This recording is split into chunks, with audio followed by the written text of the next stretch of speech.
వ్యతిరేకంగా రేపు అఖిలపక్షం ఆధ్వర్యంలో బహిరంగ సభ నిర్వహిస్తున్నారు. పోలీసుల అనుమతి లేకపోయినా సభ నిర్వహిస్తామని నిర్వాహకులు చెబుతున్నారు. ముందస్తు అరెస్టులు తప్పించుకోవడానికి అండర్ గ్రౌండ్ కి వెళ్లామని అంటున్నారు. దివిస్ ల్యాబ్ తన ఫ్యాక్టరీని తొండంగి మండలంలో ఏర్పాటు చేసేందుకు 505 ఎకరాలను ప్రభుత్వం నుంచి సేకరించింది. గతంలో ఏపీఐఏసీ తొండంగి మండలంలో పరిశ్రమల ఏర్పాటు నిమిత్తం సుమారు 2000 ఎకరాలను సేకరించింది. అందులో 505 ఎకరాలు దివిస్ కి కేటాయించింది. 2008వ సంవత్సరంలో ఈ భూములకు గాను ప్రభుత్వం ఎకరాకు 3 లక్షల చొప్పున చెల్లించింది.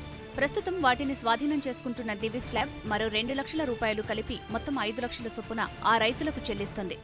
మేము ఒక్కటే అడగదలుచుకుని రాష్ట్ర ప్రభుత్వాన్ని, ప్రజాస్వామ్యం పట్ల మీకు విశ్వాసం ఉందా లేదా? రాజ్యాంగబద్ధంగా మీరు పరిపాలన చేస్తున్నారా? పోలీసు రాజ్యం నడుపుతున్నారని ఈ ప్రభుత్వాన్ని ప్రశ్నిస్తూ ఉన్నాం. ఒక బహిరంగ సభ జరుపుకుంటాం, కష్ట నష్టాలు ప్రస్తావించుకుంటాం అని అంటే మీకు వచ్చిన అభ్యంతరం ఏంటని ఈ రాష్ట్ర ప్రభుత్వాన్ని మేము నిలదీస్తూ ఉన్నాం. పర్మిషన్ ఇచ్చినా ఇవ్వకపోయినా సిపిఎం పార్టీగా రేపు అక్కడ బహిరంగ సభ జరుగుతీరుతుంది. కాకినాడ సెజ్లో 50 లక్షల రూపాయల పైన భూములు అమ్ముతుంటే ఇక్కడ తమకు 5 లక్షలు ఇస్తారా అంటూ రైతులు మండిపడుతున్నారు. అసలు తమ ప్రాంతంలో ఇటువంటి పొల్యూషన్ పరిశ్రమను ఏర్పాటు చేయనీయబోమంటూ ఉద్యమించడంతో రగడ మొదలైంది.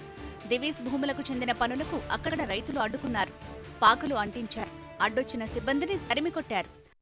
ఇప్పటికే అనేక సందర్భాల్లో పర్మిషన్ కోసం అప్లై చేసినా దాన్ని బుట్టదాఖలు చేసి పర్మిషన్ ఇవ్వట్లేదని చెప్పి అంటున్నారు. అది కరెక్ట్ కాదు. ఇప్పటికే కార్మిక వర్గం, రైతాంగం, అక్కడ ప్రధానికం మేము మీటింగ్ పెట్టుకుంటాం, మా ఒపీనియన్ చెప్తాం అని చెప్పంటే ఒక సిపిఎం పార్టీనే ఎట్లా గొంతు నిలుపుతున్నారంటే, ఆటంకాలు కలిగిస్తున్నారంటే ఇక సాధారణ ప్రజానీకం ఏమీ కూడా మాట్లాడని పరిస్థితుల్లో ఈరోజు ప్రభుత్వం నియంత్రిత పోకడలు కనబడుతున్నాయి. దివిస్ ల్యాబ్ ను వ్యతిరేకించే వారికి తుని ఎమ్మెల్యే దాడిశెట్టి రాజా వంతపాడటంతో ఉద్యమం వేడెక్కింది. దీంతో పోలీసులు రంగప్రవేశం చేసి లాఠీ చార్జ్లు, అరెస్టులు మొదలుపెట్టడంతో పరిస్థితి మరింత విషమించింది. 3 నెలలుగా అక్కడ 144 సెక్షన్ అమల్లో ఉంది.